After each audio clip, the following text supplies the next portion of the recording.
વાત મહીસાગરની કે જ્યાં સત્તાની મહાજંગમાં રસોયાએ જીત મેળવીને ઇતિહાસ રચી દીધો। જ્યાં મહીસાગર જિલ્લા પંચાયતની વડગામ બેઠક પર ભાજપે રસોયાને ટિકિટ આપી હતી અને રસોઈનો ધંધો કરીને પરિવારનું ગુજરાન ચલાવતા ભાનુ જોશીએ જીત મેળવી છે, જેને કારણે સમગ્ર વિસ્તારમાં ખુશીની લહેર દોડી ગઈ।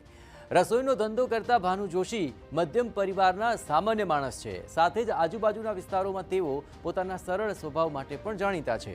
અત્રે મહત્વપૂર્ણ છે કે જિલ્લા પંચાયતની વડગામ બેઠકમાં ખાનપુર વિભાગ રસોયા માટે જાણીતો વિસ્તાર છે। ભાજપે રસોયાને મેદાને ઉતારીને અહીંથી જીત મેળવી। ભાનુ જોશીએ 6844 મત મેળવીને અહીં 238 મતોના માર્જિનથી જીત મેળવતા તેમની વિજય રેલી પણ યોજાઈ ગઈ, જેમાં મોટી સંખ્યામાં કાર્યકર્તાઓ અને આસપાસના લોકો પણ જોડાયા હતા।